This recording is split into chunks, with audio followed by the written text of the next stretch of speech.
સેમિનારમાં આપણી વચ્ચે હાજર ભક્ત કવિ નરસિંહ મહેતા યુનિવર્સિટીના આદરણીય કુલપતિ Shri professor doctor Pratapsinhji Chauhan sir, એમના સ્વાગત માટે પ્રોફેસર ડોક્ટર જયસિંહ ઝાલા સરને વિનંતી.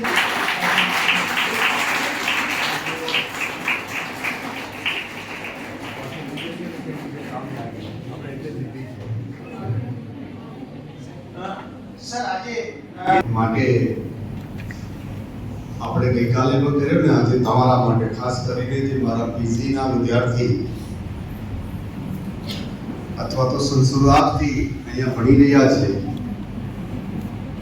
એને આ સ્કૂલમાં, કોલેજમાં, કેમ્પસમાં, કાર્યસ્થળ ઉપર જ્યાં કામ કરી રહી છે એની જોવાની દ્રષ્ટિ, એના તરફનો ભાવ, આદર એ સમાજની અંદર એક જુદા જ સ્વરૂપ તરીકે આ જનરેશન જેન અને એની સાથે સંકળાયેલા લોકો એ સૌથી મારી દ્રષ્ટિએ વંચિત અને જે શોષણનો ભોગ બને છે એ એક કેમ્પસ ઉપર પણ મહિલા બને છે. અને સુપ્રીમ કોર્ટનું તારણ છે કે એના કારણે દીકરીઓ ઘણી બધી ભણવાથી દૂર થઈને પોતાની વાત કોઈને કહેતા નથી અને એ અભ્યાસ છોડી દે છે. અને ધીરે ધીરે આખા દેશની શૈક્ષણિક સંસ્થાઓ 50,000 ઉપરાંતની છે, 1300 જેવી યુનિવર્સિટીઓ છે, એમાંથી ઘણા કેમ્પસ તો પંકાયેલા કેમ્પસ ગણાય છે. કેમ્પસીસ ઉપરની જે વ્યવસ્થાઓ ઉત્પન્ન થઈ રહી છે એ સમાજની અંદર અંગૂરી નિર્દેશ કરે એવી રીતે આપણા સમાજમાં દેખાઈ રહી છે. આપણે સંસ્કારી સંયુક્ત કુટુંબ, આ બધી જે લિવરેજ છે એનો કાયમ માટે ઢંઢેરો ટીપી અને સમાજમાં આપણે ઉજળા દેખાવાનો એક પ્રયાસ એ સમાજના ભદ્ર લોકો કરી રહ્યા છે. પણ એ જ ભદ્ર લોકોને સમાજનો એક ભાગ એવો છે કે સતત પીડા અનુભવે છે. એ ભણેલા હોય કે ગણેલા હોય એની સાથે સમાજની વૃદ્ધિને કાંઈ લેવા દેવા નથી. અને મેં તો વધુ નજીકથી જોયું છે કે જ્યાં ભણેલા લોકો છે ત્યાં દીકરીઓનું શોષણ એ અતિ તીવ્ર રીતે થઈ રહ્યું છે. અને સમાજની આબરૂ અને બીકને કારણે એ સમાજની અંદર બહાર આવવા નથી દેતું. અને એટલા માટે સરકાર ખાસ કરીને જે યુવા પેઢી છે, જે 4,32,00,000 લોકો વિદ્યાર્થી આ દેશની યુનિવર્સિટીઓ અને કોલેજોમાં ભણી રહ્યા છે, એની ચિંતાનો વિષય સુપ્રીમ કોર્ટના ધ્યાનમાં આવ્યો અને એને કીધું કે યુજીસી ને કે મહિલાઓ છે એનો ડ્રોપ આઉટ રેશિયો ખૂબ ઝડપથી વધી રહ્યો છે. તમે જોયું હશે કે શિક્ષણ વ્યવસ્થામાં પણ હવે ધીરે ધીરે બહેનોની સંખ્યા વધતી જાય છે અને ભાઈઓની સંખ્યા ઘટતી જાય છે. એક સમય હતો આઝાદીનો કે એકલા ભાઈઓ ભણતા હતા અને 10-12% બહેનો ભણતી હતી. ઘણા બધા સમાજે બહેનોના ઉત્થાન માટે પ્રયાસ કર્યા અને મહિલા શિક્ષણ, ફ્રી શિક્ષણ એ બધું કરવામાં આવ્યું, પણ ભાઈઓને ઇગ્નોર કરવામાં આવ્યા. આજે પરિસ્થિતિ પાછી ઊંધી થઈ છે. આજની પરિસ્થિતિ એવી ઊંધી થઈ છે કે હવે ભાઈઓ ભણતા જાય છે એની ચિંતા માટેના પણ વિષય જે મહિલા શિક્ષણ ફ્રી એ ભાઈઓનું શિક્ષણ ફ્રી કરવાનો સમય લગભગ આવી ગયો છે. જેન્ડર ઇક્વાલિટીનો કન્સેપ્ટ એ આપણે એકલા મહિલાઓ તરફનું ધ્યાન ગયું છે. પણ મારું તમને કહેવાનું છે કે જ્યાં સુધી સમાજની અંદર ઇક્વાલિટી નહીં હોય, ઇક્વાલિટીનો મતલબ છે ધર્મ, જાતિ, વર્ણ, સંપ્રદાય બધાથી પર થઈને એક છે, એનો જે વિચાર છે એ જેન્ડર ઇક્વાલિટી છે. આપણે જેન્ડર ઇક્વાલિટીને કેવી રીતે જોઈએ છે એ મને ખબર નથી પડતી. એટલે હું કમસે કમ મારા કેમ્પસ ઉપરના વિદ્યાર્થીઓને, હું મારી નાની નાની બહેનોને એ કહેવા માંગુ છું કે તમને કોઈ પણ પ્રકારનું શોષણ કરતા હોય, હેરાન કરતા હોય તો વીસીની ઓફિસ નીચે છે, બે ધડક તમારે આવી જવાનું તમારે નામ પર લખવાની જરૂર નથી, કહેવાની જરૂર નથી. મને એટલું જ કહેવાનું છે કે આ માણસ હેરાન કરે છે. એના માટેની કાર્યવાહી એવી જબરજસ્ત થાય કે એની આવતી પેઢીઓ સુધી પણ અસર આ કેમ્પસ ઉપર કોઈ આંખ ઊંચી કરીને જોઈ ન શકે એવી વ્યવસ્થા ઊભી કરવાની જવાબદારી એ યુનિવર્સિટીની છે. અને એવું કરવામાં તમે જોયું હશે કે હું ધીરે ધીરે તમારી કેમ્પસમાં હવે મને 8 મહિના થવા આવ્યા છે. હું ધીરે ધીરે તમને ઓળખવા માંડ્યો છું. તમને ખબર નહીં કે હું ગાડીમાં આવું છું, તમે ઝાડ નીચે જમતા હો, તમે ઝાડ નીચે કંઈ બીજું કરતા હો, મારી બાજ નજર તમારા બધા ઉપર સંપૂર્ણપણે છે. જ્યાં સુધી મારાથી સહન થાય છે ત્યાં સુધી હું એ વાતને ડિસ્ટર્બ કરતો નથી, એને નેચરનો ભાગ સમજું છું. પણ જ્યારે મને લાગે કે અજુગતું થાય છે તો કોઈ પણ હોય શરમ રાખ્યા વગર, એ બહેન હોય કે ભાઈ હોય, બે સાથેનો વ્યવહાર એ મારે સહજ રીતે કરવાનું છે અને એમાં જે જવાબદાર છે એની સામે કાયદાકીય પગલાં જે કંઈ લેવા જોઈએ એ લેવા જોઈએ. વાતાવરણ ભાઈચારાનું થવું જોઈએ. અને ભાઈચારો એટલે એ કઈ ભાષણોની અંદર બોલવાથી ભાઈચારો નહીં આવે. ભાઈચારો છે તમારી વાણી, વર્તન, વ્યવહાર. આપણે ઊભા થઈએ, ચાલીએ, બોલીએ, એ બધામાં આપણો વ્યવહાર થવો જોઈએ. તમે આવો તો એક એનો પ્રભાવ એ ક્લાસમાં જાય તો એક શિક્ષકનો પોતાનો એક પ્રભાવ હોય છે. પણ ભારતનો વિદ્યાર્થી બહુ સહજ છે, સરળ છે, એટલે વિચારો કઈ બોલતો એને પૂછવામાં આવે, ઝાલા સાહેબ જેવા સોશિયોલોજિસ્ટ કઈ સમજણ પડે કે નહીં? તો વિચારો હોય કે હા સાહેબ સમજણ પડે. તમે કોને સમજણ ન પડે એવું થાય? મને લાગે કે મારો વિદ્યાર્થી શિક્ષક કરતા પણ સબૂત થઈ ગયો છે. નકર તો એમ કે યુરોપનો છોકરો હોય કે કાંઈ સમજણ પડી છે. યુરોપમાં હાજરીની પ્રક્રિયા જ નથી. ક્લાસની અંદર 4 દરવાજા છે, એક અહીંયા, એક ત્યાં, એક ત્યાં, એક ત્યાં. વચમાં મોટો ક્લાસ હોય તો વચમાં ભૂલે હોય. જેને આવવું હોય આવે, અને જાણવું હોય જાય. ત્યાં ટીચિંગ છે એ 33% છે અને 66% પ્રેક્ટિકલ ફિલ્ડ વર્ક છે. લોકો ત્યાં ક્લિનિકલ સાઇડ અથવા તો પ્રેક્ટિકલ અથવા તો બિઝનેસ ઓરિએન્ટેડ એ માઇન્ડસેટ વધુ છે અને થિયોરી એ થોડી જ છે. આપણે એવું માનીએ છીએ કે થિયોરી સમજાવવાથી પ્રેક્ટિસ થાય. વાસ્તવમાં દુનિયાની અંદર જે કંઈ વ્યવહારો થયા છે પેલા પ્રેક્ટિસ થઈ છે અને એને આધારે લોકોએ થિયોરીના ઓલા ઢાંચાની અંદર ઢાળવાનો પ્રયત્ન કર્યો કે સવારે વહેલું ઉઠવું સારું. એવો કોઈ રૂલ નથી. પણ માનવ જીવનના 5000 ના ઇતિહાસમાં પક્ષી, પ્રાણી, પ્રકૃતિ એ સાંજે સૂઈ જાય છે અને સવારે કલાક કરતે ઉઠે છે. તો એના આધારે લોકોએ થિયોરી ડેવલપ કરી. પણ પહેલા શું હતી? પ્રેક્ટિસ. એમ કોઈ પણ હાયર એજ્યુકેશનની અંદર પહેલા પ્રેક્ટિસ થાય. આ ઝાલા સાહેબને મને બધા કહેતા કે સાહેબ અહીં તો કોઈ ઓનલાઈન થાય નહીં. આ સુરત પ્રદેશ આખો જુદો, અમારો ગીર એટલે તું ગાવતો સાહેબ કે ઊંચો એકડ ગિરનાર ને વાદળથી વાતો કરે એટલે પછી હું નમણા નર ને નાર ને આવડા એ મને તો કઈ આવડતું નથી. હવે છે જોજો ભાઈ, એકલા એવું ન ચાલે. આ દુનિયા ચાલી રહી છે એની સાથે તાલ મિલાવવો પડે. હાવરડા હેન્જલપીએ તમે બેવ એ તમારી કોમ્પિટિટિવ એડવાન્ટેજ છે. પણ બાકીની દુનિયા સુધી તમે દૂર રહી અને એકલા હાવરના હેન્જલપિયા કરો તો ચાલે નહીં. દુનિયા આગળ ચાલી રહી છે એની સાથે તાલ મિલાવો અને સિંહ જેવી વૃત્તિ તમારી અંદર રાખો. એ તમારી તાકાત બનીને ઉપર આવે.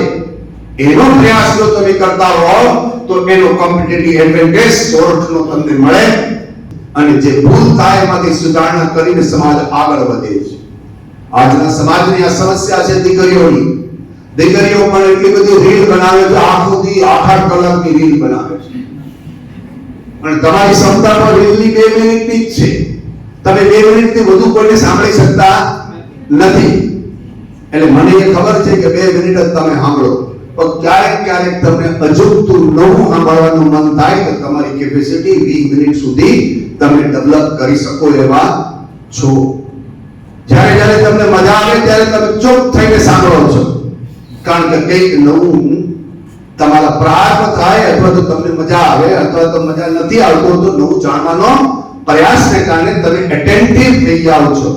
જે બાળક એટેન્ટિવ થઈ જાય છે એ બાળકમાં ક્ષમતા છે. જે બાળક ગમે એટલું કહેવા છતાં પણ એ નિષ્ઠુરની જેમ એકદમ બેઠો રહ્યો છે અને ગમે એટલું બોલે કોઈ સંવાસનની પ્રક્રિયામાં બાળક જતો રહે છે વારંવાર, એ બાળકમાં કઈ સુધારા આપણે કરી શકીએ નહીં. એની કુદરત ઉપર છોડી દેવો પડે. એને નોર્મલ લોસ ગણવામાં આવે, એને સંશોધનની ભાષામાં સ્ટાન્ડર્ડ એરર ગણવામાં આવે છે. તમને ખબર કદાચ માસ્ટરના વિદ્યાર્થીની સ્ટાન્ડર્ડ એરરની બહુ ખબર નહીં હોય, પણ આ સ્ટાન્ડર્ડ એરર જે લેવલ ઓફ સિગ્નિફિકન્સ 5% અને 1% લેવલ ઓફ ઉપર જે ભૂલો સ્વીકાર કરવામાં આવે છે એને ગણવામાં આવે છે. તો આપણે સ્ટાન્ડર્ડ એરર કરતા વધુ આગળ ઉપર જઈને લેવલ ઓફ સિગ્નિફિકન્સ છે આપણું વધારીએ. આપણી બેન ભાઈ જે કોઈ છે આપણી સાથે વ્યવહાર કરે છે, વાણી આપણા ક્લાસરૂમની અંદર, આપણા કેમ્પસની અંદર, એ જેન્ડર ઇક્વાલિટી એ વાસ્તવમાં સમાનતાની દ્રષ્ટિએ આપણે એકબીજા જોઈએ. બહેનો તો ખબર પડી જાય છે. હું કાયમ કહું છું કે બહેનોને ભગવાનની શક્તિ આપી છે, એક ગજબની શક્તિ એનામાં છે. બહેનોને કદાચ ખબર નહીં હોય. તમને ખબર કરજો, તમે તમારી બારીકાઈથી જોવાની દ્રષ્ટિ છે બીજા કરતા જબરજસ્ત ભાઈઓ કરતા હશે. પછી જો બધું જરૂર થાય તો ઓબ્ઝર્વ કરો એને બેકરથી. બહેનોનું ઓબ્ઝર્વેશન જે માઇન્ડ સ્કિલ છે એ પણ ભાઈઓ કરતા જબરજસ્ત રીતે એને ખબર પડે. માણસ કેવો છે કે ખરાબ છે કે સારો છે એ 90% વિધિન 5 મિનિટ બહેનો કહી દે છે. એમાં લગભગ 90% બહેનો ખોટા પડતા નથી. પણ જો છોકરો ચતુર હોય, જો સાંભળજો, એમાં પણ એકદમ હોશિયાર છે, પણ એમાં એવો હોશિયાર હોય કે પેલા એક્સેલ બે એક્સેલમાં તમને ખોટા પડી દે એવા કલાકારો આપણા લાયક છે. એનાથી ચેતતા રહેવાની જરૂર છે. મારું તમને કહેવાનું છે મારી બહેનોને કે આવા જે ખૂબ મીઠું અને મધુર બોલવા વાળા છે, બહેનોની સૌથી મોટી મર્યાદા કઈ? તમારા ફાયદા બતાવ્યા, તમારી એક મર્યાદા એ બતાવો. તમારી મર્યાદા એ છે કે તમારા ખૂબ બહુ વખાણ કરે, ખોટા કરે, તમને ખબર છે કે ખોટા છે તો મજા તમને આવે છે. કમ સે કમ મારી બે હાથ જોડીને વિનંતી છે બેન કે તમારા ખોટા વખાણ કરે તો મોઢું મરડું.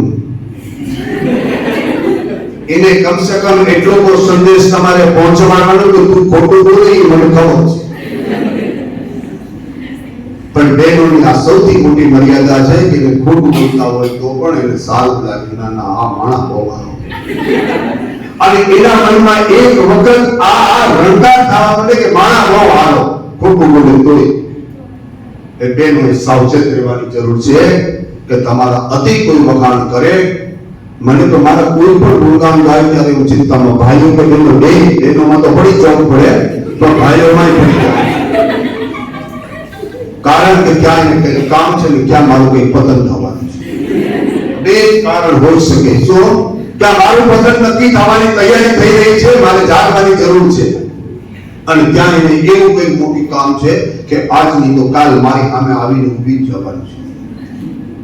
એનાથી જે સેતો ન સદા સુખી, જે જાગી ગયો વેલા એ સુખી, અને એ સુખી થવા માટેનું કામ મારા ભાઈઓ બહેનો બેય કરવાની જરૂર છે. બે ચાલાક હશે તો કોઈ બી તમને હેરાન કરી શકે. તમે જોજો, કોઈ કાંટાળી બોરડી હોય ને કોઈ હાથ ના થઈ શકો. આપણે બોર ખાવા જાય તો ધીરે ધીરે બોર ટોચી નાખે નહીં આપણે, હે ને? હું જંગલમાં હતો, ગામમાં હતો, ત્યારે બોર ખાવા જતો તો લાકડીને ધોકા મારીને બોર વીણી લેતો. આજનું નામ કારણ કે દાજી જમાય લાગી જાય આપણે. એવી રીતે જે બે જ્યાં કાંટાળા છે ત્યાં સમસ્યા નથી. જ્યાં પીડિત અને વંચિત અતિ નિર્બળ છે ત્યાં સમસ્યા છે. અને એ સમસ્યાને જાગૃત કરવાનું કામ સરકાર કરી રહી છે, યુનિવર્સિટી કરી રહી છે કે તમારા કેમ્પસની અંદર નાની મોટી અજબથી કોઈ ઘટના બને તો મારી કોઈ બહેનો કે ભાઈઓએ સહન કરવાની જરૂર નથી. એવું જરૂરી નથી. 90% શોષણ એ મહિલાઓનું થાય છે, 10% શોષણ દીકરાઓનું પણ થાય રહ્યું છે. હવે આ જેનજીનો જમાનો એમાં દીકરી બહુ ફાસ્ટ થઈ ગઈ છે. જેનજીના જે ફાયદા છે એ લેવાના છે કે નિખાલસતા છે, ટ્રાન્સપરન્સી છે, વાત કહેવાની અનુકૂળતા છે, ડર ઓછો થયો છે, એ બધી વાત સાચી છે. એ પણ આપણા સમાજને ઉમદા બનાવી શકે એવી વ્યવસ્થા આ જેનજી આખા દુનિયાની અંદર ચાલી રહ્યું છે. પણ એની જે મર્યાદાઓ છે એ મર્યાદાઓનું ધ્યાન તમારે રાખવાની જરૂર છે. અને એમાં આજે મને તો એક સાથે મારા પીજી ના વિદ્યાર્થીઓ આજે આ ક્લાસરૂમમાં આવ્યા. મને તો તમને મળવા માટેનું કેવું છે કે ઓલા જેવું ઓલું કે આંધળું આકર્ષણ તમને મળવા માટેનું છે. હું બીમાર હતો, અત્યારે તો દવા લઈને આવ્યો, તોય મને થયું કે એક વખત એમ થયું કે એક દિન નહીં જાઉં તો ચાલશે ને. ફરી પાછું અંદર મનની અંદર કહ્યું કે મનનું આપણે માનવું નહીં જોઈએ, શરીરનું આપણે માનવું નહીં જોઈએ. મારા બાળકોના હિત ખાતર મારે જવું યોગ્ય છે કે નહીં, એ જ વાતનો વિચાર મારે કરવો જોઈએ. એટલે હું મારી ઓફિસમાં જયા વગર સીધો બાળકો બેઠા કે નથી બેઠા, થોડા આગલા ભાઈઓ બે ચાર હતા મહાનુભાવો, એને પૂછ્યું કે હા બાળકો છેલ્લી પ્રશ્નોત્તરી થઈ રહી છે, તો મેં કીધું આપણે પહોંચી જઈએ, જય હનુમાનજી એમ કરીને. એટલે હું તમારી સમક્ષ આવી ગયો છું. એટલે મારા બાળકો બધાને, કારણ કે તમે મારા બાળક છો, મારા બાળક બીજા કોઈ છે નહીં. એટલે બીજા મારા બાયોલોજીકલ બાળકો છે એ દીકરી. બાપે શું સંદેશ આપવો જોઈએ કે કંઈ પણ થાય તો મારી લેજે, મારી લીધા પછી તારો બાપ તારી સાથે છે. તો સાચી હશે કે ખોટી હશે એની પરવા અમે કરતા નથી, કારણ કે દીકરીનો સાથ દેવો એ ખૂબ જરૂરી છે. જો એનું નૈતિક બળ હશે તો એની સામે આંખ ઊંચી કરતા પણ લોકો ગભરાય, કારણ કે એની પાસે સિંહણ જેવી ત્રાળ નાખવાની હિંમત એના બાપે આપી છે. જેવો બાપ છે એ દીકરીને દરરોજ ઠપકો આપે છે, એ દીકરી નાનું નાનું સમાજનું શોષણ સહન કરે છે અને એ કુટુંબ સમક્ષ કહેતી નથી. જો એને તમારે કહેવા દેવી હોય તો એની સાથે વ્યવહાર, એની ભૂલ થાય સારું થાય એ બેમાં બહુ સારું કરીને છકી ન જાય તો એનું ધ્યાન દોરવું, પણ ભૂલ થાય જાય તો એના ભેગું જ રહેવું. તારાથી જે ભૂલ થઈ ગઈ હોય કઈ વાંધો નહીં, હું તારી સાથે છું. દીકરીની સાથે રહેવું ખૂબ આ સમાજમાં હવે જરૂરી છે.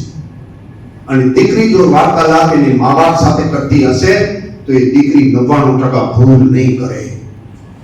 એને ખબર જ હશે હું તો નાની નાની વાતો પર પોતાની મમ્મીને કહેવી જોઈએ, પપ્પાને કહેવી જોઈએ કે આ સાહેબ હું આખો દી કોલેજમાં હતી, અમારે ગઈ તો બે માથાના દુખાવાના લેક્ચર આવ્યા, એવી સહન નહીં કર્યા. ધીરે ધીરે ધીરે ધીરે એમાંથી શીખતું શીખતું સવાર બાળક બની જાય છે. એને દુનિયાની કોઈ તાકાત હરાવી શકતી નથી. સંસ્કારનું તો કામ કરે છે. ક્ષત્રિય સમાજના બાળકોને પણ મોટા કરવા, એને ગાઈડ કરવા, દીકરીને ગાઈડ કરવા, સંસ્કૃતિને જાળવવાનું કામ, વિરાસતને જાળવવાનું કામ, આ બધું જ કામ અમારા રેખાબા હોમ સાયન્સ ડિપાર્ટમેન્ટમાં ત્યાં કરી રહ્યા છે. આપણી વાત આપણે મૂકી અને આજે બાળકો વચ્ચે પણ એ આવ્યા છે. ખરેખર યુનિવર્સિટી બહુ જ ગૌરવની લાગણી અનુભવે છે કે આવા થોડાક શિક્ષકો હજી સમાજમાં જીવિત છે. અમારું શિક્ષક તત્વ જીવિત છે, વ્યક્તિ નહીં. તમે એ સમજો કે હું ને રેખાભાઈ ઝાલા સાહેબ જીવિત છે એ નહીં. અમારો જે મૂળ પ્રેરણાનો જે વિચાર છે જ્યાં સુધી જીવિત રહે ત્યાં સુધી ગુરુ અને શિષ્યનો સંબંધ જીવિત રહેવાનો છે. જ્યારે અમારી અંદરથી કોઈ નવી ભાવના ઉત્પન્ન થવાની પ્રક્રિયા બંધ થઈ જાય ત્યારે એ શિક્ષક વાંઝણું થઈ જશે. અને શિક્ષક વ્યવસ્થા જ્યારે વાંઝણી થશે ત્યારે અફઘાનિસ્તાન, પાકિસ્તાન જે પરિસ્થિતિ આજે થઈ રહી છે આપણા આજુબાજુના દેશોમાં, ત્યાં કોઈ કહેવાવાળું કે કોઈ અરાજકતાના સિવાય કંઈ નથી. ત્યાં આપણે આમ બેઠા છે ત્યાં કોઈ બેસી નથી શકતા. ત્યાં તમે ધૂળેથી આવો બંદૂકવાળો AK-47 લઈ અને એ બાળકોને મારીને ભાગી જાય છે. હજી ભારતમાં 142 કરોડ લોકો છે, આપણે ત્યાં આવી ઘટના નથી બનતી. દુનિયાના 5 લોકોમાં 1 ભારતીય છે. 20% વસ્તી આપણી છે. 5મો ભાગ દુનિયાનો આપણો છે. આપણે અને ચાઇના બે 5માં 12 વાળા છે. આ બે કાઢી નાખે તો દુનિયાની વસ્તી 40% ઘટી જાય. અને લોકોની વસ્તી આમાં જ છે કે આપણે એકબીજા પર અંદરો અંદર ઝઘડા કરીએ અને એ હથિયારો વેચા કરે એની પર કઈ ઉત્પન્ન નથી થતું ને એ રાજ કરે ને આપણે ગુલામ તરીકે એની ગાથાઓ સાંભળ્યા કરે. હવે સમય આવી ગયો છે કે આપણે જાગવાનું. આ દેશની અંદર જે રહેતા લોકો બધા એ બધા ભારતીય છે. આપણે આપણી નેશનાલિટી છે ઇન્ડિયન્સ. આપણું હાયર એજ્યુકેશન પર ઇન્ડિયનાઇઝેશન ઓફ હાયર એજ્યુકેશન થવું જોઈએ. ભારતની જે વ્યવસ્થાઓ છે એને સમજવી પડશે. આપણા પૂર્વજો 5000 વર્ષથી ચાલ્યા આવતા હતા. 15મી સદી સુધી વિશ્વના વેપારમાં આપણો 25-30% ફાળો હતો. દુનિયા આખી એ જોતી હતી કે હિન્દુસ્તાન એ સોને કી ચિડિયા. આવી વાતો 15મી 16મી સદી સુધી આપણી થતી હતી. આપણું વાણ લઈને આફ્રિકા પહેલો કોઈ જતો હતો તો એ આપણું નાનજી કાલિદાસ જતો હતો પોરબંદર થી. ત્યારે તો અંગ્રેજોને વાણ હલાવતા આવડતા નહોતા. મારા દીકરા 1760 માં ઈસ્ટ ઇન્ડિયા કંપની નામે ધંધો કરવા આવ્યા અને આપણા 5% લોકો લડ્યા અને 94-95% લોકો આપણો તમાશો જોયા કર્યા દેશનો. 5% લોકો જ લડ્યા છે અને બાકીના 95% તમાશો જોયો. અંગ્રેજોને ખબર પડી કે આ લોકો એક નથી એટલે એને શું કર્યું આપણે બધાને જુદા જુદા કરી દીધા. જાતિ પેલા અંગ્રેજો પેલા જાતિ પણ નથી. હિન્દુ મુસ્લિમ એક હતા. આપણી સાથે એકબીજાના વ્યવહારો હતા. કશું જ નતું બહારનું. બધું જ ભારતીય હતું. પણ અંગ્રેજોએ હિન્દુને અલગ કરી દીધા, મુસ્લિમને અલગ કર્યા. હિન્દુને તો પછી SC ST OBC special backward class કેટલાય ક્લાસ એમ કરી કરી કરી કરી અને આપણા સમાજનું વિભાજન ટુકડે ટુકડા કરી દીધા. પછી જે એમાં ટુકડે ટુકડે બે બોલે જ નહીં, કારણ કે આપણો ઇતિહાસ આ 300-400 વર્ષનો ટુકડે ટુકડે વાળો થઈ ગયો છે. એ ટુકડાઓમાંથી અલગ થઈને ફરી પાછો એક અખંડ ભારત તરફ વિશ્વને જો કોઈ કલ્યાણનો માર્ગ બતાવી શકે તો એ ભારત જ બતાવી શકશે. એની અંદર ધર્મ નહીં હોય, માનવતા એ જ ધર્મ હશે. અને એ કરવાનું કામ છે મારા યુવાન ભાઈ બહેનો જ કરી શકે, તમે જ કરી શકો. તમારામાં એ વિવેક અને સમજ જો આવી જશે તો દુનિયાની કોઈ તાકાત તમને ડગાવી નહીં શકે. અને હવે પછીનો સમય છે વિકસિત ભારતનો. આજે તમે 22 વર્ષના હશો, આવતા પછી 23-24 વર્ષ પછી તમે 2048માં કે એક ગણરાવ કરતા હશો ત્યારે તમે જ્યારે 2048માં અમારામાંથી કેટલાય હશે કેટલાય નહીં હશે. કોઈ હોય કે ના હોય એનો વિચાર હોય છે. અને વિચાર આજે સ્વામી વિવેકાનંદ 39 વર્ષની વયે આ દેહ છોડીને જતા રહ્યા, છતાં પણ એનો વિચાર છે ઉઠો જાગો ને ધ્યેય પ્રાપ્તિ ન થઈ ત્યાં સુધી મંડારો. એ વિચાર હજી આજે ને આજે ટકી રહ્યો છે. રામકૃષ્ણ મિશનનો વિચાર ટકી રહ્યો છે. ગુરુ નાનક દેવનો 15મી સદીનો વિચાર એ ટકી રહ્યો છે. કારણ કે વિચાર જીવે છે. માણસ શરીર મરી જાય છે, આત્મા તો મરતો નથી. આપણે હિન્દુ શાસ્ત્ર એવું કહે છે કે આત્મા તો અનંત યાત્રા કરીને ફરી પાછો તમારે ત્યાં મનુષ્ય ધારણ કરીને આવ્યો છે. 2 આંખો છે, 2 કાન છે, તમને બધું બે ભગવાનને આપ્યું.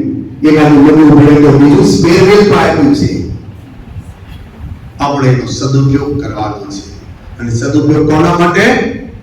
માનવ કલ્યાણ માટે, એકલા કુટુંબ માટે, એકલા વ્યક્તિ માટે, એકલા સ્વાર્થ માટે નહીં. જનહિત માટે, જન કલ્યાણ માટે આપણે બધા ભેગા થઈને આપણી બેન દીકરીનું કોઈ શોષણ કરે તો આપણે ગમે નહીં ને. તો એમ કોઈની બેન દીકરી પર કોની છે? મારા ક્લાસમાં ભણતી દીકરી મારી બેન અને કે મારી એ છે, મારો ભાઈ છે. એ ભાઈચારો જો તમારામાં ઉત્પન્ન થશે તો દુનિયાની કોઈ તાકાત ભારતને નહીં રોકી શકે. એ પછી પ્રધાનમંત્રી નરેન્દ્રભાઈ આજે છે 2047માં કોઈ પણ હશે એની દુનિયાની તાકાત નહીં રોકી શકે કે આ ભારત શું કરી શકે. બધી વ્યવસ્થા કરી શકે પણ સહન એક મિનિટ પણ ન કરી શકે. જ્યારે સંઘર્ષ જોયો છે એ જ લોકો સંઘર્ષનો સામનો પૂરી તાકાત સાથે કરી શકે. અને મને એવા બાળકો જોઈએ છે. કેવા બાળકો? અહીંયા જ્યારે 200-300 હોય, 500 હોય, 1000 હોય, પણ મારા બાળકો નીકળે જૂનાગઢની બજારમાં ત્યારે એને ખબર પડી જાય કે આ ભક્ત કવિ નરસિંહ મહેતાના બાળ હોવા જોઈએ. એનો લીડર કોણ? એની વાત એ મારો પડઘો તમે થવા જોઈએ. હું એકલો જૂનાગઢની બજારમાં નીકળીને પડકારા લલકારા કર્યા કરું એનો કોઈ અર્થ નથી મારી દ્રષ્ટિએ. તમારે મારે એવું કર્મ કરવાનું છે કે ભક્ત કવિ નરસિંહ મહેતા યુનિવર્સિટી એ 2-3 વર્ષ પછી જ્યારે એ પૂરી ખીલે અને ખીલા પછી એને નિભાવવાની જવાબદારી પણ તમારી છે, એ સમાજની છે. કારણ કે એક માણસ કરીને આપી દે છે, પછી એને નિભાવવાની જવાબદારી તમારી છે. ગોવિંદ ગુરુને પણ જ્યારે 2025માં હું છોડીને આવ્યો ત્યારે એને લીલા લહેરની જેમ છોડીને આવ્યો છું. હવે 2-5 વર્ષ પછી ત્યાંનું પતન થાય તો ત્યાંની પ્રજા, લોકલ પ્રજા જવાબદાર છે. જ્યાં લોકલ પ્રજાનો સાથ અને સહકાર નથી ત્યાં સંસ્થાઓ વિકસતી નથી. સંસ્થા વિકસે એ માટે તમારે મારે બધાએ પ્રયાસ કરવાનો છે. એટલે ન્યુટ્રિશન, જેન્ડર ઇક્વાલિટી અને મેન્ટલ હેલ્થ આ ત્રણેય બાબતોમાં જાગૃતિ આવે એના માટેના અમે પ્રયાસ કરી રહ્યા છે. તમને લાગે કે અમારે નવું કરવું જોઈએ દરરોજ, તો હું કરવા તૈયાર છું. પણ તમારે કહેવું પડે, તમારા શિક્ષકોને જાણ કરવી પડે. શિક્ષક ન માને તો મને પણ તમે કહો તો તમારા માટે નવી વ્યવસ્થા ઊભી કરી દઉં કે એક બોક્સ રાખીએ આપણે કેમ્પસમાં. એ બોક્સમાં નામ વગેરે નાખી દેવાનું. તમને જે પ્રશ્નની ઈચ્છા થાય એમાં હું તમારે એક બોક્સમાં નાખી દેવાનું. ત્યાં કેમેરો નહીં આવશે, સીસીટીવી કેમેરા નહીં આવશે. કારણ કે સીસીટીવી કેમેરા હું ક્યારેય જોતો મારા ઘરના પર છે, આ ઓફિસના પર છે, મેં ક્યારેય કોઈનો સીસીટીવી કેમેરા જોયો નથી. આ નબળા માણસનું કામ છે. ઠીક છે, વ્યવસ્થા છે, સિક્યુરિટી પોઈન્ટ ઓફ વ્યૂ એ લોકો કરે, પણ કુલપતિ સીસીટીવી કેમેરા જોવાનું કામ કરવા માંડી જાય આખોથી તો ખરેખર વિકાસનું કામ ક્યારે કરશે? મેં ઘણા બધા લોકોને આવા જોયા છે કે કુલપતિ જે સામે બોલે એના કેમેરામાં સતત એને જોયા કરે કે પ્રવૃત્તિ શું કરે છે. સાહેબ, કુલપતિનું કામ કેમેરાની સિક્યુરિટી કરવાનું નથી, એ લોકો બીજા કરે. આપણું કામ છે કે પ્રગતિની અંદરમાં મારે લોકોને વધુમાં વધુ કેવી રીતે જોડી શકું. જોડવાનું કામ, યોગનું કામ એક કુલપતિનું કામ છે. કે વિમેન માટે કયા કાયદા છે, કેમ કે કેવું સહેલું છે કે બધા કાયદા વિમેન સેન્ટ્રિક છે, એટલે મહિલાઓને ધ્યાનમાં રાખીને જ તો કાયદા બને છે. અગર મહિલાઓને ધ્યાનમાં રાખીને જ કાયદા બનતા હોત ને તો પછી આટલા બધા કેસીસ ના થાત, કે આટલા બધા લોકો ફ્રી ના થાત, કે એવરી મિનિટ રેપ ના થાત, કે સેક્સ્યુઅલ હરેસમેન્ટ ના થાત. આપણે બહુ જ બેઝિક ડિસ્કશન્સ કરવાના છે. ધ ઓનલી રીઝન ઇઝ કે આપણે નોન લો બેકગ્રાઉન્ડમાંથી છીએ. બેઝિક અવેરનેસ હોવી બધાને જરૂરી છે. તમને ના સમજ પડે તમે પ્લીઝ હાથ રેઝ કરીને ક્વેશ્ચન્સ પૂછજો, બટ સેન્સિબલ ક્વેશ્ચન્સ પૂછજો. લુકિંગ એટ ધ એટમોસ્ફિયર આપણે ક્યાં છે, અને ફિર બી નથી સમજ પડતી, હું અહીંયા જ છું, ક્યારે બી આવીને મને પૂછી શકો છો. Okay, coming to women and law. Now આપણે ઇફ આઈ સે આમનો કોઈ યોગદાન હતો આઝાદીમાં? હતો? નતો? લીધું ને. બીજા બધાને તો યાદ હશે, મને સાવિત્રીબાઈ ફૂલેનું કોઈ કહી શકશે? At least female should no. Education સિસ્ટમમાં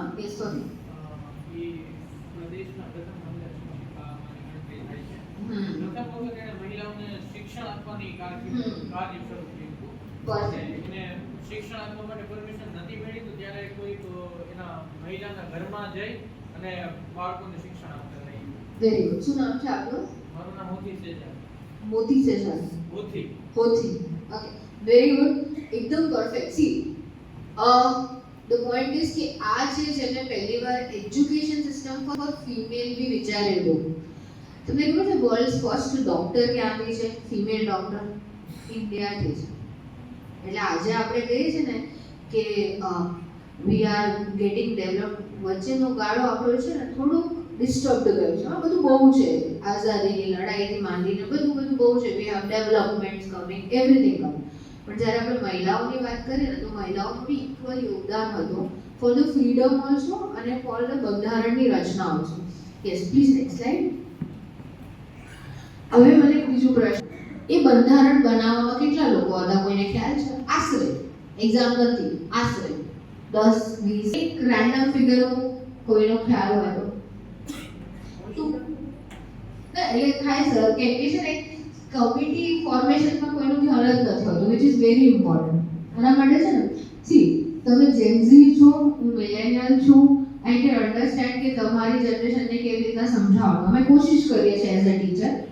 તમને એક સજેશન આપું, યુટ્યુબ પર રાજ્યસભા ચેનલનું બનાવેલું એક સંવિધાન કરીને વેબ સિરીઝ છે, એ જોજો. એમાં ફ્રેમિંગ ઓફ કોન્સ્ટિટ્યુશન છે. બહુ લાંબા એપિસોડ્સ નથી. આપણે ક્રાઇમ વેબ સિરીઝ કેવી જોઈ નાખીએ એવી રીતે આવી જોવાની. બંધારણ કેવી રીતના બને ને આપણે જાણવું જરૂરી છે. બંધારણ એટલે સિમ્પલી એક ચલો ના તમારું ને મારું 15 ફિમેલ્સ હતી 299 માં, બટ એ આ જ ફિમેલ્સમાંથી ડિસ્કશન નથી કરતા, પણ એ ટાઈમ પર બી કયા કયા સેક્ટર્સમાંથી વિમેન નથી ખબર છે તમને? એજ્યુકેશન, લો, फार्मर, दलित, डॉक्टर, सबसे इम्पोर्टेंट रानी. ठीक है, रानी भी હતા એની અંદર. એટલે કોન્સ્ટિટ્યુશન જ્યારે બન્યું હતું ત્યારે તમને ખબર હતો રાજા રજવાડા બહુ સપોર્ટિવ નહોતા. એ વખત અગર રાણી સપોર્ટ કરવા આવે ને, અને what they have equality for all, equal opportunity for all, women labour law, એટલે ધીમે ધીમે અગર આપણે જોઈએ ને ફંડામેન્ટલ રાઇટ્સ આપણે કહીએ છીએ જેને બનાવવામાં મહિલાઓનું બહુ મોટું યોગદાન હતું. એમાં મેઇન કેરેક્ટર્સ કોણ હોય છે કોઈ બી એડમાં? એ એડ છે ને મેન્સ પરફ્યુમ ની બી હોય ને તો બી મેઇન કેરેક્ટર કોણ હોય છે? વિમેન અને ચિલ્ડ્રન. આ જોજો, તમારે એડ્સ ચલાવી હોય ને અને તમને એડ્સમાં લોકોને રોકી રાખવા હોય ને તો એમાં તમને આઈધર ચાઇલ્ડ જોઈશે ઓર વિમેન જોઈશે. બંને વલ્નરેબલ ગ્રુપ છે. બંને એવા ગ્રુપ છે જેને સપોર્ટની જરૂર છે. બંને હ્યુમન રાઇટ્સમાં પ્રોટેક્શન આપવામાં આવ્યું છે, માનવ અધિકારમાં પ્રોટેક્શન આપવામાં આવ્યું. તમે કેટલી એવી એડ્સ જોઈ છે જ્યાં તમને એવું લાગે છે કે આ એડ ખોટી છે? આમાં વિમેન એક भी एड जो एडवर्टाइज नहीं देखते बढ़ा देते हो, वो बड़ी एड्स है. कोको कैट तो बैन કરી દીધું. એના પર બહુ જ કોન્ટ્રોવર્સીસ થઈ છે. ઇફ યુ રિમેમ્બર, લોકોની સી હું લો બેકગ્રાઉન્ડથી છું ને એટલે અમે ડિસ્કશન્સમાં કોઈ દિવસ આપની શરમ નથી પડતા. ડિસ્કશન નહીં થાય ને તો તમે સમજો નહીં. there was this ad of Amul Macho જેને ટોટલી બેન કરવામાં પ્રોજેક્ટમાં પણ કેટલી બધી બાબતો એવી છે કે કઈ કઈ બાબતો એમાં સમાવિષ્ટ થઈ શકે જેનો આપણને ખ્યાલ હોતો નથી, તો એ બાબતોની જાણકારી પ્રાપ્ત કરવા પુનઃ આપ સર્વેનું હું હાર્દિક સ્વાગત અને અભિવાદન કરું છું. આભાર. ઓછી પડે છે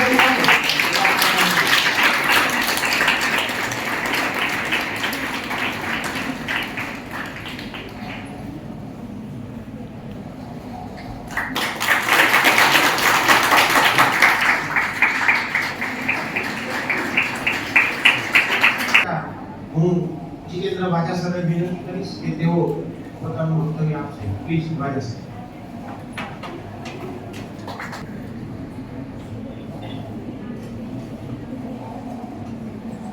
નમસ્તે. અવાજ આવે છે? છેલ્લે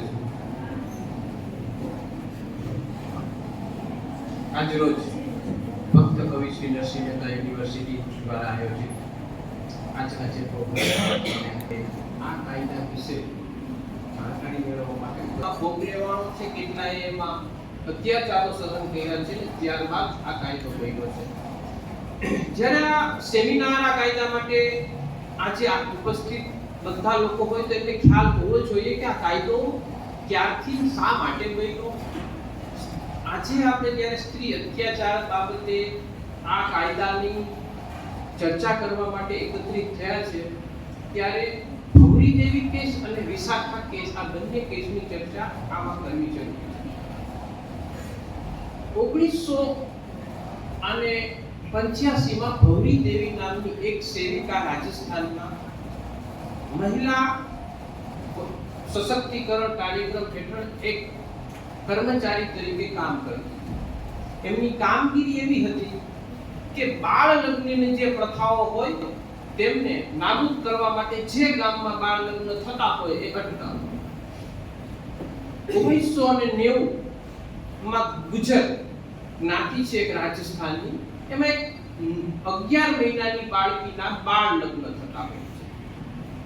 એ બાળ લગ્ન અટકાવવા માટે ડીવાયએસપી, ડેપ્યુટી કલેક્ટર અને સબ ડિવિઝનલ મેજિસ્ટ્રેટ કક્ષાના લોકોને ભવરી દેવી જાણ કરે છે કે રાજસ્થાનના આ ગામમાં ગુજર જ્ઞાતિમાં આ નાની 11 મહિનાની બાળકીના બાળ લગ્ન થાય છે અને એને અટકાવવા જોઈએ સરકારના પ્રોગ્રામ અંતર્ગત. એસડીએચઓ, સ્ટેશન ઓફિસર બધા હાજર થાય છે અને એ બાળ લગ્ન અટકાવે છે. આ બાળ લગ્ન અટકાવે છે એનો ખાર રાખી અને 1992 માં જેમના ઘરે બાળ લગ્ન અટકાવેલા હતા એ ટોટલ 5 થી 6 લોકો ભવરી દેવીના ખેતરે જાય છે અને એમના હસબન્ડની હાજરીમાં એમની ઉપર રેપ કરે છે. જ્યારે ફરિયાદ નોંધાવવા માટે ભવરી દેવી જાય છે ત્યારે પહેલા તો એમની ફરિયાદ લેવાતી નથી, કારણ કે પહેલા જે લોકો અત્યાચાર કરનારા હોય છે ખૂબ જ વગવાળા હોય છે અને રાજકીય પીઠબળને લીધે કોઈ પણ જાતની એમની ફરિયાદ લેવાતી નથી. ફરિયાદ ખૂબ મોડેથી લેવાય છે અને પુરાવાનો નાશ થાય છે. અને આ કેસમાં 1995 માં આ કેસમાં ભવરી દેવી કેસ હારી જાય છે અને આરોપીઓ છૂટી જાય છે. કોર્ટનું ઓબ્ઝર્વેશન એવું હતું કે એમનો પતિ હાજર હતો, એમણે કાંઈ બચાવવાની કોશિશ ના કરી, બીજું કાકા ભત્રીજાઓ સાથે હતા એટલે આવું કૃત્ય ના કરી શકે, ત્રીજું કે 50 વર્ષની ઉપરના વ્યક્તિ હતા એ આવું કૃત્ય ના કરી શકે. પરિણામે રાજસ્થાનની 5 અલગ અલગ સંસ્થાઓ ભેગી થાય છે. એ પોતાનું એક ભવરી દેવીનું નામ ડિસ્ક્લોઝ ના થાય એટલે વિશાખા એ પોતાની સંસ્થાનું નામ આપે છે અને સુપ્રીમ કોર્ટ પાસે જઈને કહે છે કે સાહેબ, ભવરી દેવી એક વર્ક પ્લેસ ઉપર કામ કરતી મહિલા હતી અને એના કામના ભાગરૂપે એની પર અત્યાચાર થયો છે. સરકાર દ્વારા કોઈ પણ પ્રકારની આમાં ગાઈડલાઈન નથી કે સ્થળ ઉપર કામ કરતી મહિલાઓના રક્ષણ માટે કોઈ નીતિ ઘડેલ નથી. એવા સંજોગોમાં નામદાર સુપ્રીમ કોર્ટને વિનંતી કરી કે એક જાહેર હિતની અરજી દ્વારા અમે વિનંતી કરીએ છીએ કે સરકારને તમે આદેશ આપો કે કોઈ ગાઈડલાઈન બહાર પાડો. એટલે 1997 માં સુપ્રીમ કોર્ટની બેન્ચે એક ચુકાદો આપે છે જે વિશાખા વર્સિસ સ્ટેટ તરીકે ઓળખાય છે અને એમાં કામ કરતી મહિલાઓના સ્થળ ઉપર રક્ષણ કરવા માટે શું કરવું એ બાબતની એક ગાઈડલાઈન આપે છે અને વિશાખા ગાઈડલાઈન તરીકે 1997 માં એ પ્રસ્તુત થાય છે. ત્યારબાદ સરકાર કોઈ પણ પ્રકારની કાર્યવાહી નથી કરતી. સુપ્રીમ કોર્ટની ગાઈડલાઈન મુજબ એ સંસ્થાઓએ કામ કરવાનું હોય છે. 2012 માં નિર્ભયા હત્યાકાંડ નામનો દિલ્હીમાં ખૂબ જ ચકચારી એક હત્યાકાંડ થાય છે અને તેમાં સરકાર દ્વારા એક વર્મા કમિટીની નિર્માણ થાય છે કે આ વર્મા કમિટીએ સ્ત્રીઓના રક્ષણ માટે સરકાર શું કરી શકે એના માટે એને એક એને સૂચના સરકારને આપવા માટે કમિટી બની. વર્મા કમિટીએ તો કીધું કે જાહેર સ્થળો ઉપર જો સ્ત્રી સલામત નથી તો વર્ક પ્લેસ ઉપર તો એકલી હોય છે, તો એવા સંજોગોમાં શું કરવું? તો એમણે કીધું કે વિશાખામાં જે ગાઈડલાઈન આપેલી છે એના મુજબ સરકાર દ્વારા આટલા વર્ષો સુધી કોઈ પણ પ્રકારની કામગીરી નથી થઈ, તો સરકારે આ બાબતે કાયદો ઘડવો જોઈએ અને પછી પોસ્ટ કાયદો ઘડવામાં આવેલો 2013. આ કાયદાની પ્રાથમિક આપણે ચર્ચા કરીએ તો આ એક્ટમાં સ્પષ્ટ વર્ક પ્લેસ ઉપર સેક્સ્યુઅલ હેરેસમેન્ટ જે થતું હોય એ બાબતે સરકારે સ્પેસિફાઈ ગાઈડલાઈન બહાર પાડેલી છે. ઘણા બધા કેસીસમાં એવું સરકારના ધ્યાનમાં આવેલું છે કે એબ્યુઝ લેંગ્વેજ, એબ્યુઝ એમનું વર્તન કે જે કાંઈ છે, કોઈ સામાન્ય વર્ક પ્લેસ ઉપર ઇશારા કરવા કે લાંબા સમય સુધી બિનજરૂરી હેરેસમેન્ટ, આ બધી આ એક્ટ હેઠળ આવ્યું. તમને પ્રાથમિક જાણકારી આપી દઉં કે આ બધી વસ્તુ ફોજદારી કાયદા હેઠળ તો પનિશેબલ છે જ, પણ સાથે સાથે પ્રિવેન્શન એટલે બીજી મહિલાઓ ભોગ ના બને અથવા તો કોઈ મહિલાઓ ભોગ ના બને એટલા માટે પ્રિવેન્શન રૂપે એ આવું કૃત્ય કરનાર કર્મચારીની સામે ડિપાર્ટમેન્ટલ એક્શન થાય. એના માટે કમિટી બનાવી અને કમિટીએ શું કામગીરી કરવી એની સમગ્ર કાયદાથી આપેલી છે. તો ઘણું બધું એડ પણ થઈ ગયું છે બરાબર. તો સૌરાષ્ટ્ર ફૂડની વાત કરીએ તો આ પહેલો વર્ગ થયો. શું થયું? જેમ ન્યુટ્રિશનને ઓળખી લીધા છો એવી રીતે આ ફૂડ ગ્રુપ છે ને પણ ઓળખી લેશો તો તમે ટોટાલિટીમાં તમારા પોતાના ન્યુટ્રિશનની કેરની તમને ખબર પડી જશે એટલા બધું. પછી બીજું સરસ અહીં બોલ્યા હતા ભજીયા ને એવું ચણા ને હે ને ઈ પણ એક આખો ક્લાસ છે, વર્ગ છે ટૂંકમાં એમ જેમ આ અનાજ છે એમ. તો એક ચણા પછી બીજું